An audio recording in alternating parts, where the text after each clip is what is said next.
que hace que el eje longitudinal de la columna se deforme en la dirección del plano de pandeo XX.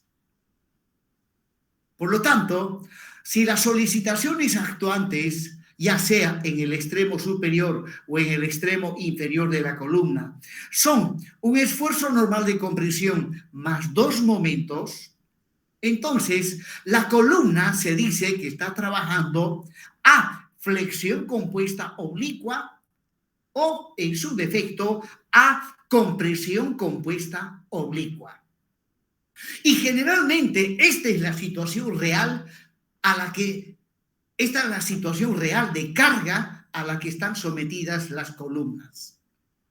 Ahora, con el uso de los computadores, pues no tenemos ninguna dificultad en trabajar en tres dimensiones. Bueno, en los tiempos míos, de mi época de estudiante, cuando no había ni conocíamos las computadoras, pues el diseño de columnas se simplificaba analizándola tan solamente a el plano. Las columnas se diseñaban solamente en el plano y no en 3D. Bien, ahí está entonces en esta figura el caso más general de una columna, donde, repito, las solicitaciones actuantes en sus extremos son un esfuerzo normal más dos momentos flectores, lo que equivale a decir flexión compuesta oblicua o compresión compuesta oblicua. Bien, proseguimos. Ahí está la columna, sus correspondientes planos de pandeo XX y Y, y las solicitaciones actuantes en el extremo superior de la columna y las solicitaciones actuantes en el extremo inferior de la columna. Ahora analicemos con un poco más de detalle el efecto de los momentos flectores en cuanto a la deformación de la columna. Bueno, la columna que estamos analizando es de sección rectangular. En tal sentido, la sección transversal tiene un lado que es de menor magnitud y otro lado que es de mayor magnitud. Generalmente estamos habituados a llamar a el ancho de la columna a el lado menor y la altura de la sección transversal al lado mayor. Pues bien, esa forma de enfocar la identificación de los lados de la sección transversal se aplica sin ningún inconveniente cuando estamos diseñando vigas de sección rectangular. En el caso de columnas, tenemos que abordar la identificación de los lados de la sección transversal de una manera un tanto diferente, y es la siguiente. En este caso, el lado que en este momento estoy acotando, le llamo H sub X. Y el otro lado le he de llamar H sub Y. Estoy obligado a llamar al lado menor H sub X y al lado mayor H sub Y. Pero no siempre es así. En algunos casos, el lado más largo deberá ser H sub X y el lado más corto deberá ser H sub Y. ¿Y de qué manera se identifica esta nomenclatura?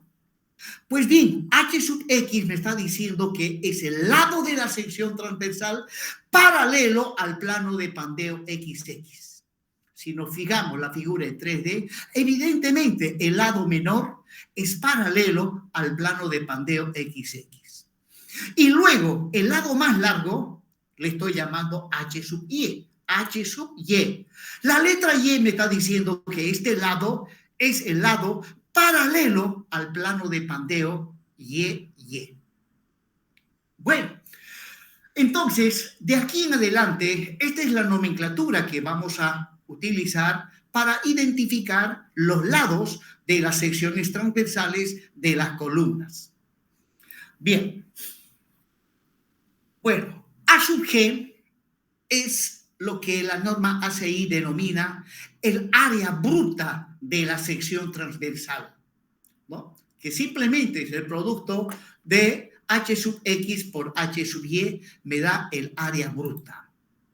Bueno, la columna, sabemos que desde un punto de vista general, trabaja a flexión compuesta oblicua o a compresión compuesta oblicua. Pero no siempre es así. En algunas situaciones, ¿ya? En algunas situaciones, como solicitaciones actuantes, vamos a tener un momento flector, ¿ya? Un momento flector M sub UY, en donde, debido a la acción de este momento flector, ¿ya? El borde inferior queda comprimido, el borde inferior queda comprimido y el borde superior queda traccionado, de acuerdo a cómo le muestro en la siguiente figura. Bueno, pero ese momento flector en columnas viene acompañado por el esfuerzo normal de compresión. Les comento que estoy utilizando una nomenclatura y una simbología que corresponde al álgebra vectorial, ¿no? Aquí tengo un redondito con una cruz, eso significa un esfuerzo normal de compresión. Y ese esfuerzo normal de compresión viene acompañado por un momento. Y este momento, como dije hace un momento, me comprime el borde inferior y me tracciona el borde superior. De manera tal que, en definitiva, el eje neutro posiblemente quede en esa posición y de manera tal que ahí estoy mostrando la zona comprimida, ¿no? Ahora, en cuanto, y si tengo un esfuerzo normal de compresión más un momento, donde ese momento está en la dirección de uno de los ejes principales de inercia, pues estoy en un caso típico de flexión compuesta o compresión compuesta. Pues bien, diseñando, encontraremos la armadura comprimida y la armadura correspondiente a la zona traccionada. También se presenta esta situación, ¿no? Ahí están los planos de pandeo X, X, Y. Y en la otra situación en donde, como solicitaciones actuantes, tenemos un momento M sub X y un esfuerzo normal de compresión. O sea, solo un esfuerzo normal de compresión más un momento, donde debido a este momento observaremos que ha de estar comprimido el lado izquierdo de la sección transversal y el lado derecho ha de estar traccionado. Pues bien, este también es un caso típico de flexión compuesta o compresión compuesta. Y finalmente, la armadura, ahí está la armadura correspondiente a la zona comprimida y la armadura correspondiente a la zona traccionada. Y finalmente, cuando la columna tiene como solicitaciones actuantes dos momentos flectores más el esfuerzo normal de compresión. Pues en estos casos, el eje neutro queda inclinado, queda oblicuo. Y debido a la acción de estos dos momentos flectores, ¿ya? La parte de la sección transversal que queda por debajo del eje neutro queda comprimido y lo que queda por encima del eje neutro queda traccionado. Ahí está la parte comprimida y arriba está la parte traccionada. Diseñando obtendremos las armaduras. Algunas barras quedan ubicadas en la zona comprimida y otras barras quedan ubicadas en la zona traccionada. Pues bien, en el caso de flexión, bueno, este último es el caso más general y corresponde a flexión compuesta oblicua o compresión compuesta oblicua. Pues bien, toda vez que vamos a diseñar una columna, tenemos que observar las solicitaciones actuantes y según ello, seguramente se ha de presentar uno de estos tres casos. Uno de estos tres casos. Prosiguiendo. Ahora, si nosotros nos ponemos a analizar la columna para el plano de pandeo XX, ¿no? Para el plano de pandeo XX, pues inmediatamente tengo que determinar el momento de inercia de la sección bruta, que es base por altura al cubo sobre 12. Para el plano de pandeo XX, el lado más corto, ¿no?, es H sub X. El lado más corto es la altura de la sección transversal. Y la base automáticamente es el lado más largo. Y recordarán ustedes que el momento de inercia es la base por la altura al cubo dividido entre 12.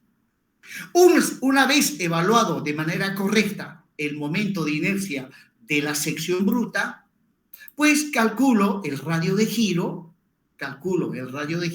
y obviamente este radio de giro es para el plano de pandeo XX y luego, conocido el radio de giro, inmediatamente puedo determinar la esbeltez mecánica, donde la esbeltez mecánica es la longitud efectiva de la columna dividido entre el radio de giro, y recordarán ustedes que la longitud efectiva es el coeficiente de pandeo por la longitud de cálculo de la columna.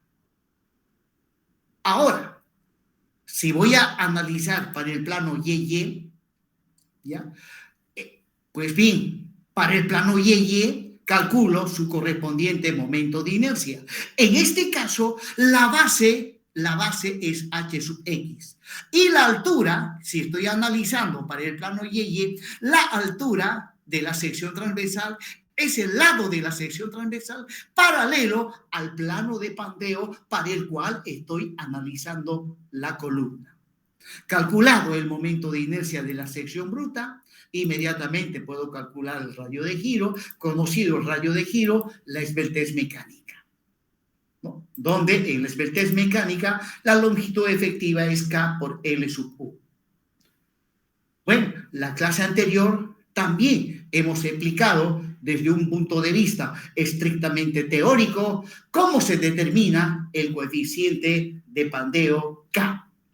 Ya cuando vayamos a desarrollar algunos ejemplos prácticos, vamos a ver ya con detalle la determinación del coeficiente de pandeo y desde luego la determinación de la esbeltez mecánica, ya que es imprescindible conocer la esbeltez mecánica, ya que en función de ella podemos conocer si la columna es corta, si la columna es medianamente esbelta, si la columna es esbelta o de repente es una columna muy esbelta. Sin embargo, ya mencioné en una anterior oportunidad que nosotros en esta materia vamos a ver solamente el diseño de columnas cortas y el diseño de columnas medianamente esbeltas.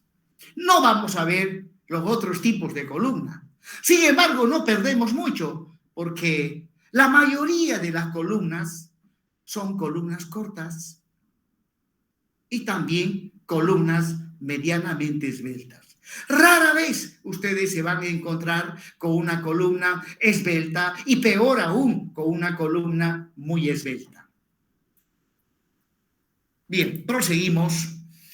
Ahí está nuevamente la columna, pero observen que esta vez estoy trabajando con el eje longitudinal baricéntrico de la columna, el plano de pandeo XX y el plano de pandeo YY.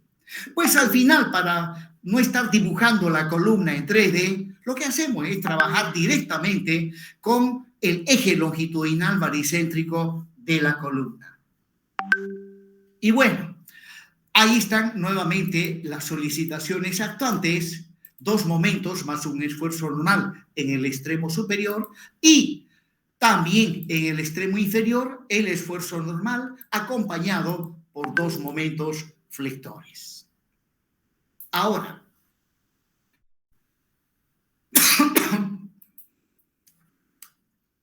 analicemos el comportamiento de la columna correspondiente al plano de pandeo XX. Pues bien, la columna, debido al momento flector M sub UX y el momento M sub UX prima, la columna se ha de deformar. Se ha de deformar, ¿no? Allí está el esfuerzo normal de compresión y el momento M sub UX en el extremo superior y en el extremo inferior el esfuerzo normal de compresión más el momento M sub UX prima. Debido a los momentos flectores, la columna se ha de deformar y la deformada de la columna, ¿ya? Pero antes de ello, el diagrama de momentos flectores, ¿ya? Pasa de tener un signo en la parte superior a tener otro signo en la parte inferior. Cuando el diagrama de momentos flectores para la columna que estamos diseñando, una parte presenta un signo y en la otra parte es de otro signo, pues bien, la columna se deforma de manera tal que la deformada presenta dos curvaturas. Una curvatura en la parte superior y otra curvatura en la parte inferior. Bueno, si se da esta situación, inmediatamente debo determinar el momento M sub 1 y el momento M sub 2. ¿Qué es el momento M sub 1 y el momento M sub 2? Pues eso ya lo había explicado la clase anterior. En realidad, gran parte de lo que estoy explicando ahora ya lo había explicado la clase anterior. Pero obviamente no está de más volver a explicar, ya que eso refresca la memoria. Bueno, entonces, para el plano XX, M sub 2,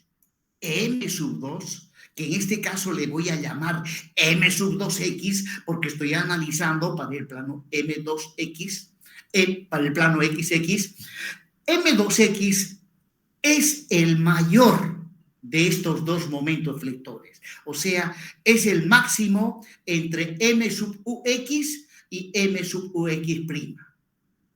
Y luego, el momento M sub 1, M sub 1X, obviamente es el menor entre estos dos valores y le debo dar signo negativo. Y aquí va una pregunta. ¿Cuándo M sub 2 y M sub 1 tienen ambos signo positivo? Cuando el diagrama no cambia de signo. Tiene el mismo. Correcto, cuando el momento no cambia de signo y la deformada presenta una sola curvatura. ¿Quién dijo eso, apellido? Díaz Espinosa. Muy bien, Díaz Espinosa. ABC Díaz Espinosa. Sí, está por acá. Le asignamos su correspondiente puntaje. Bien, proseguimos. Eso para el plano de pandeo XX. Ahora vamos a el plano de pandeo YY. Para el plano de pandeo YY, además del esfuerzo normal de compresión, debo tomar en consideración el momento M sub UY y el momento en el extremo inferior, el momento M sub Y prima. Ahí va el momento M sub Y y el momento en el extremo inferior M sub U Y prima. Pues bien, en estos casos, pues el diagrama de momentos flectores también ha de cambiar de signo y por ende la deformada de la columna ha de presentar dos curvaturas. Y si es así, pues pasamos a calcular el M2 y el M1, que en este caso le voy a llamar el M2Y y el M1Y. Pues bien, el M2Y es el valor, comparo M sub UY con M sub Y', y el M sub 2Y es el valor máximo, el mayor, diríamos, el mayor, ¿no? Y el M sub 1Y es el menor entre esos dos momentos flectores y le tenemos que asignar signo negativo. Bien, proseguimos. Seguimos con el análisis. Ahora, también se suele presentar lo siguiente. Vuelvo a analizar el plano de pandeo XX, ¿no? Donde tomo en consideración los momentos M sub UX y M sub UX'. Pues bien, también se da esta situación, donde el diagrama de momentos flectores no cambia de signo y por ende la deformada de la columna presenta una sola curvatura. Aquí también calculamos el M2X, que es el mayor entre los momentos de los extremos, y el M sub 1X es el menor, y en este caso ambos deberán tener signo positivo. De manera similar, cuando analicemos para el plano de pandeo YY, ¿no? Ahí están las solicitaciones actuantes en los extremos. El diagrama de momentos flectores no cambia de signo y por ende la deformada de la columna presenta una sola curvatura. Aquí también calculo el M sub 2 y el M sub 1. El M sub 2 es el máximo y el M sub 1Y es el mínimo. Y ambos deberán tener signo positivo.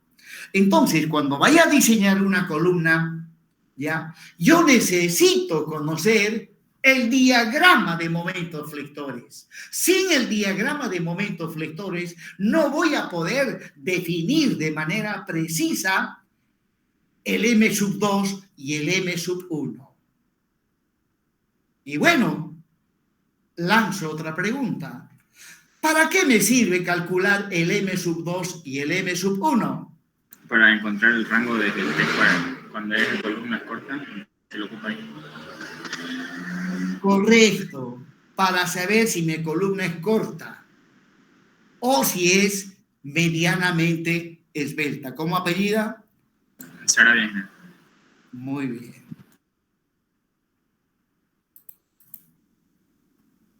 Sarabia Valverde Neil. Le damos su puntaje. Proseguimos, jóvenes. Seguimos con esto de las estructuras intranacionales. Bueno, una manera bastante simple de reconocer si una columna o una estructura es intranacional es aplicando esta especificación de la norma ACI. Y dice, una columna es intranacional si, debido a los efectos de segundo orden, los momentos en los extremos de la columna no exceden en más del 5% respecto a los momentos de primer orden. Bueno, aquí está hablando de momentos de primer orden y de momentos de segundo orden. Bueno, pregunto, ¿cuándo se dice que un determinado momento es un momento de primer orden?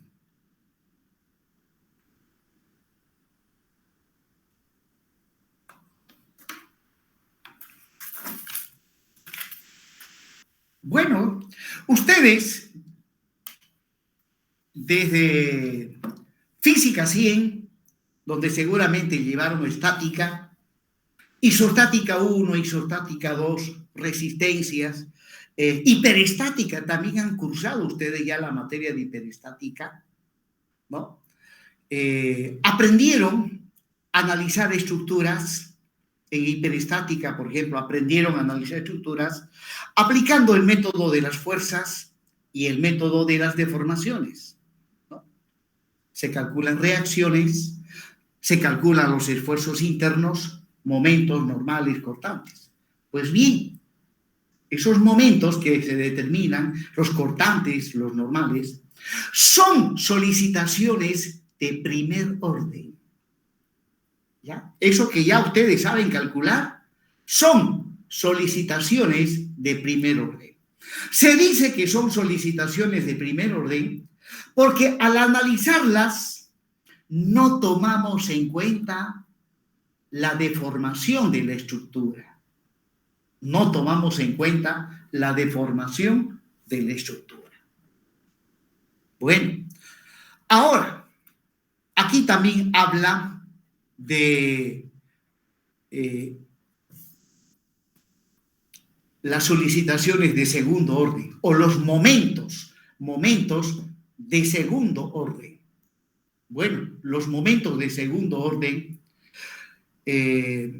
son aquellos momentos que se determinan, obviamente, analizando la estructura, pero ese análisis tiene que ser realizado tomando en cuenta la deformación de la estructura. O sea, debo conocer previamente las deformaciones de la estructura. Y para conocer las deformaciones de la estructura, previamente tengo que realizar un análisis de primer orden. Haciendo el análisis de primer orden, se puede conocer la deformación de la estructura. Conocida la deformación, ¿ya? Recién podemos realizar el análisis de segundo orden. Bueno, en la materia de hiperestática no les hemos enseñado cómo se realiza el análisis de segundo orden. El motivo principal es un análisis extremadamente complejo, extremadamente complejo. La única forma de poder analizarle es gracias al uso de las computadoras, porque querer hacer un análisis de segundo orden a mano o utilizando la maquinita de calcular que ustedes tienen, imposible, imposible. Es un análisis muy complejo.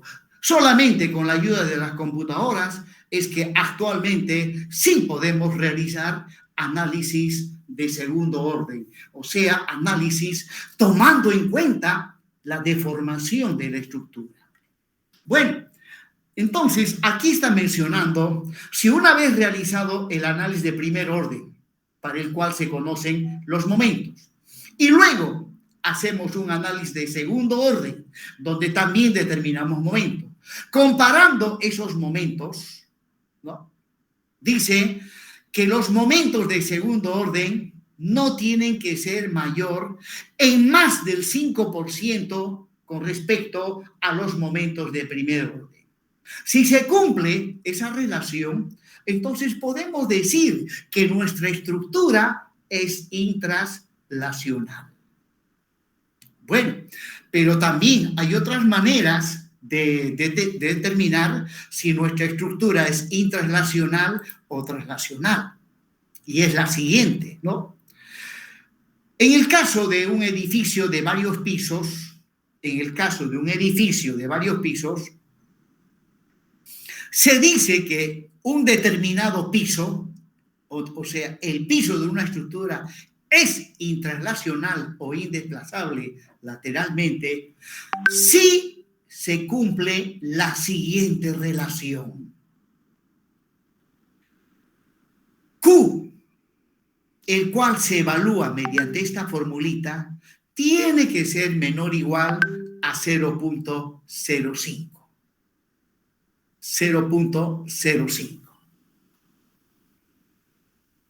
Este 0.05 equivale al 5%. Equivale al 5%. ¿Pero qué es Q? Según la ACI, ¿ya? Q es el índice de estabilidad del piso del piso al cual pertenecen las columnas que estamos diseñando. Bueno, este análisis se tiene que hacer de manera independiente para cada piso del edificio. Obviamente, es bastante laborioso realizar este trabajo. Bueno, Q es el índice de estabilidad del piso, donde la sumatoria de P sub U es simplemente la sumatoria de todos los esfuerzos normales correspondientes a todas las columnas de ese piso. En ese piso vamos a tener N columnas. A cada columna le llega un esfuerzo normal de compresión.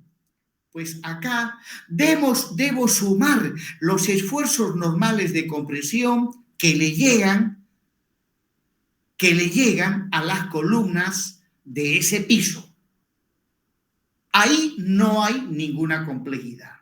Pero obviamente, para determinar esos esfuerzos normales, con la ayuda de un computador, tengo que hacer un análisis de primer orden de la estructura, ya sea aplicando el método de las fuerzas, aunque el método más utilizado es el método de las deformaciones, también denominado método de las rigideces.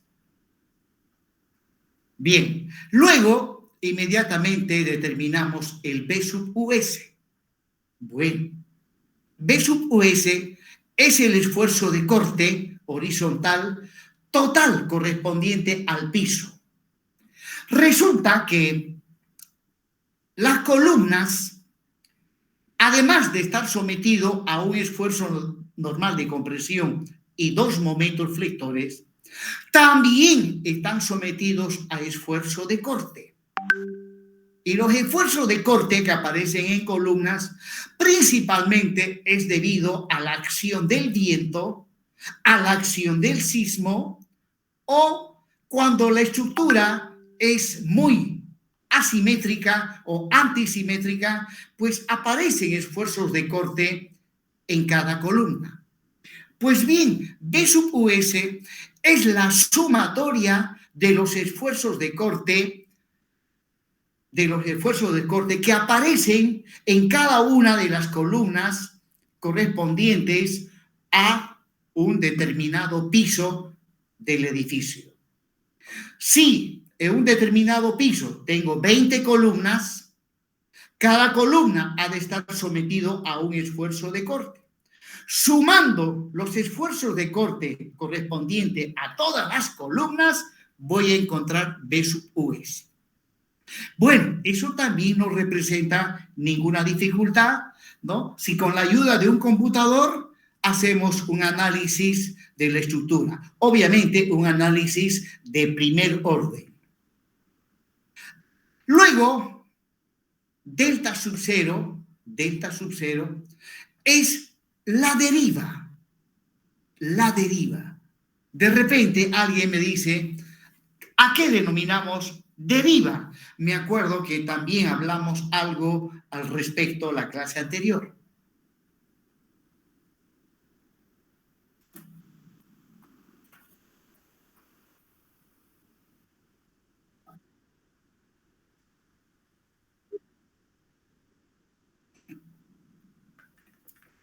El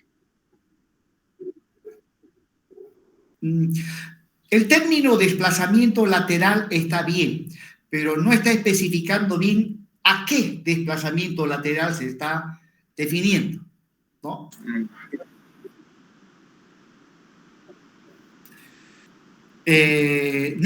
No, ahí ya no, nada que ver. ¿Cómo apellida de todas maneras?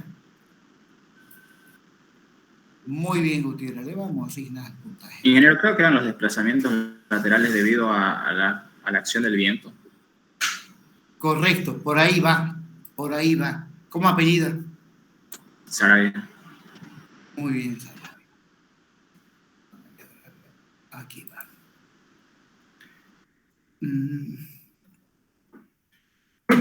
Haré un pequeño paréntesis para que quede claro esto que estamos denominando la deriva. esto que estamos de... vale, se me fue esto. Ahí está, dice. Delta sub 0 es la deriva correspondiente al piso en consideración. O sea, la deformación relativa de primer orden entre la parte superior y el piso inferior debido a V sub S. Bueno,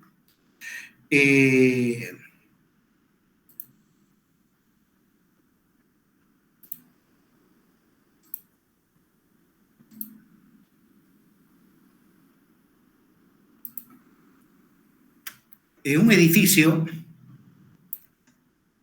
suponiendo que este sea un edificio, aquí está el primer piso,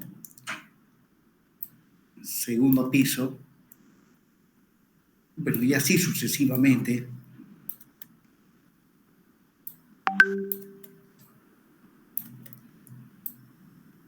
Bueno, debido a la acción del viento, del sismo y otros factores, inevitablemente la estructura se deforma. Se deforma lateralmente. Entonces, exagerando un poco, ¿ya? Diríamos que esta parte se va a deformar ahí y esta parte ha de venir a deformarse de esa manera. Las vigas también, desde luego, se van a deformar.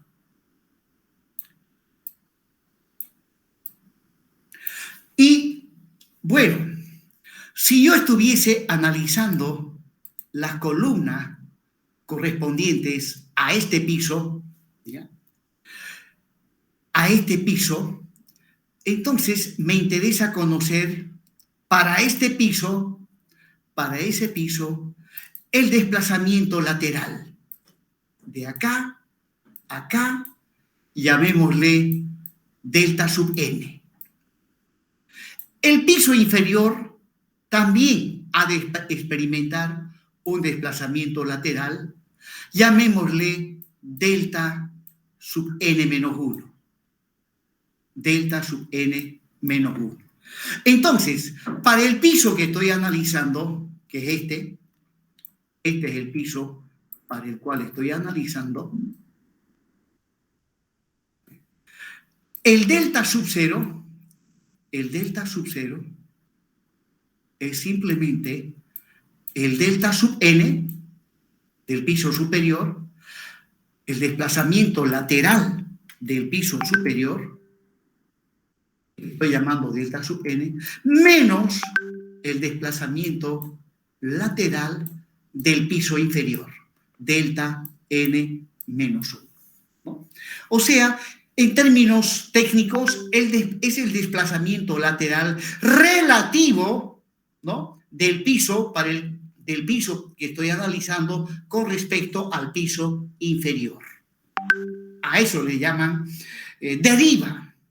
Bueno, yo digo, deberían llamarle nomás desplazamiento lateral relativo y punto, porque eso de deriva me hace recuerdo a derivada y me confunde. Bien, jóvenes. Entonces, proseguimos una vez aclarado ese tema. Continuamos. Bueno, y finalmente, en esta diapositiva, L sub C, ¿ya?, es la longitud de la columna. ¿Pero cuál longitud? Porque hay la longitud de cálculo o la longitud de diseño, que es L sub U, y este es L sub C, ¿ya? Él dice en la longitud de la columna correspondiente a la distancia entre los nudos extremos de la columna en el pórtico al cual pertenece. Bueno, esto también lo podemos aclarar de una vez, ¿ya? Si aquí tengo un determinado piso, estas son vigas del piso superior, las vigas del piso inferior, ¿no? Y luego acá supongamos tener una columna, ¿ya? Ahora voy a dibujar los ejes longitudinales de la viga superior, de la viga inferior y el eje longitudinal de la columna. Pues bien, alguien me dice, ¿qué es L sub U? Ya lo habíamos visto esto. De la luz. Pero ¿cuál luz? Ya. Los arquitectos a L sub U le llaman el pie derecho. Es la distancia del borde superior de la viga inferior al borde inferior de la viga superior. O sea, en otras palabras, es esta distancia. Eso es L sub U, ¿no? De acá a acá, eso es L sub U. Y ahora, L sub C dice, está hablando de nudos, ¿no? Habla de los nudos. Y ahí lo tenemos ahí. Es la longitud de la columna correspondiente a la distancia entre los nudos extremos de la columna. Pues bien, aquí está el nudo superior y el nudo inferior. Por lo tanto, aquí L sub C es la distancia entre el eje longitudinal de la viga superior y el eje longitudinal de la viga inferior. Ahí tienen ustedes a L sub C, ¿no? Y obviamente cuando hacemos el análisis de una estructura, trabajamos con los ejes longitudinales de las vigas, de las columnas, y de ahí viene L sub C. Bien, habiendo aclarado esto, ustedes ya espero que hayan asimilado, porque aquí hay que interpretar de una manera suficientemente clara para poder determinar el valor del índice de estabilidad de un piso. Y si me sale menor o igual a 0.05, tengo la garantía de que ese piso y sus columnas correspondientes son intraslacionales. Bien, vamos a la siguiente diapositiva. Vamos a la siguiente diapositiva. Bueno, ustedes ya saben que el hormigón armado inevitablemente se fisura. En las primeras etapas de la vida del hormigón aparecen las fisuras debido al fenómeno de retracción y la temperatura. Luego aparecen más deformaciones, aparecen más fisuras como consecuencia de los momentos flectores, de los esfuerzos normales. Si es de tracción, con mayor razón, aparecen más fisuras, o las fisuras preliminarmente existentes, pues se incrementan esas fisuras. Bueno, al fisurarse un determinado elemento estructural, pues queda reducida sus propiedades geométricas. ¿Cuáles son las propiedades geométricas más relevantes de un elemento de sección rectangular? El área de la sección transversal, el momento de inercia, el módulo resistente, el momento de inercia polar, ¿no? El momento de inercia torsión, el momento de inercia flexión, debido a la fisuración, pues queda reducido. Pues bien, para el análisis y diseño de columnas, y principalmente para el diseño, tenemos que tomar en cuenta la fisuración del hormigón. La manera más sencilla de tomar en cuenta la fisuración de una estructura de hormigón armado, según la ACI, es tomando en consideración las siguientes recomendaciones. Para cuando vayamos a calcular los momentos de inercia, ¿ya? En elementos que trabajan con presión, ¿ya? En este caso, las columnas, una vez calculado el momento de inercia para la sección bruta, que es base por altura al cubo sobre 12, lo multiplicamos por 0,7. Al hacer esto, estamos asumiendo que debido a la fisuración, hay una disminución del 30% del momento de inercia debido a la fisuración. Bueno, para columnas y muros no agrietados hay que disminuir el momento de inercia en un 30%. Para muros agrietados hay que disminuir el momento de inercia hasta un 65%. Ahora, para elementos que trabajan a flexión, las columnas, por si acaso, también trabajan a flexión en algunos casos. Bueno, para elementos que trabajan primordialmente a flexión, en este caso serían vigas. Para vigas se reduce el momento de inercia en un 65%. Para placas y losas, miren, las placas y losas son los elementos estructurales que más se fisuran. Por ese motivo es que el momento de inercia queda reducido hasta en un 75%. Bueno, y finalmente, en cuanto al área o a la sección transversal, resulta que según la ACI no se reduce nada. Se asume que el área es la misma.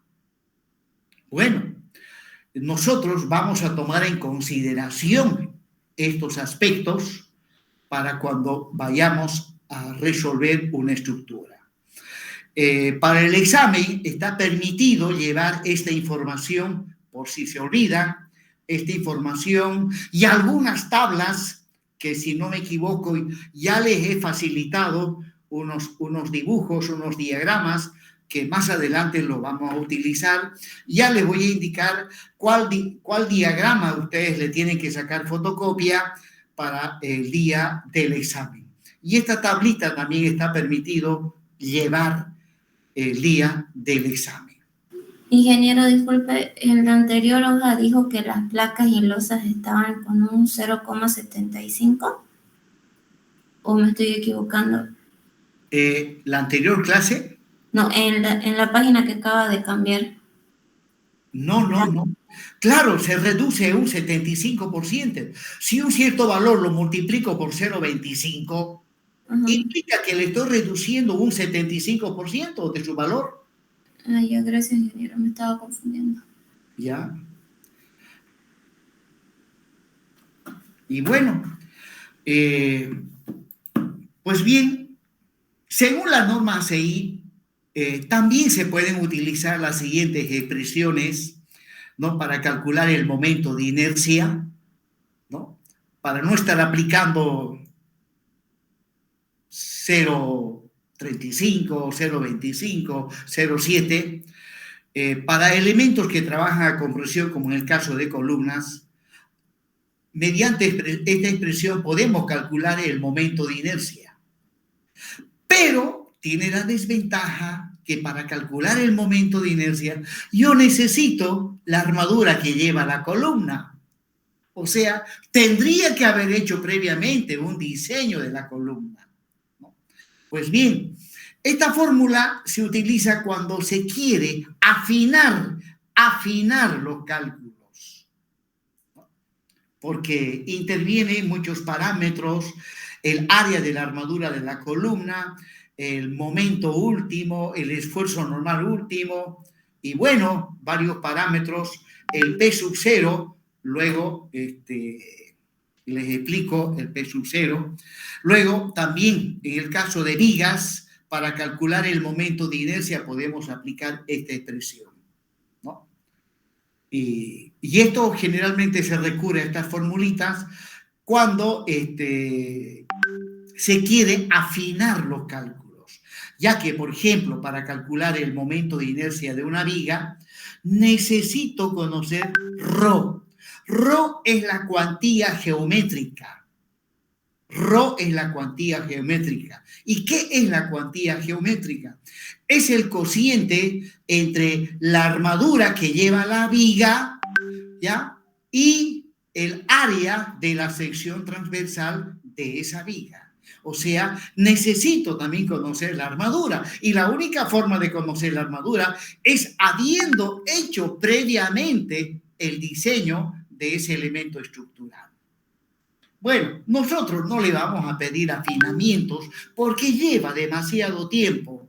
Sin embargo, ustedes ya conocen que en caso de que quieran afinar cálculos, pues ahí están las expresiones para calcular los momentos de inercia. Y bien, jóvenes, hoy lo vamos a dejar ahí. El día viernes, con seguridad, terminamos el tema de columnas, porque de aquí en adelante les voy a explicar paso a paso el procedimiento para diseñar columnas. Y les recomendaría, por favor, que para el día viernes ustedes pues repasen lo que hemos visto en las clases anteriores para que así puedan asimilar con mayor precisión lo que vamos a ver el día viernes, que es la última clase correspondiente a la parte teórica. Luego, en las clases subsiguientes, nos vamos a dedicar a resolver ejemplos prácticos. Bien, jóvenes, por hoy lo dejamos ahí. Continuamos el día viernes. A caracteres. Ahora sí. El día viernes quiero llevarles sus exámenes para que ustedes lo vean y va a tener que ser presencial.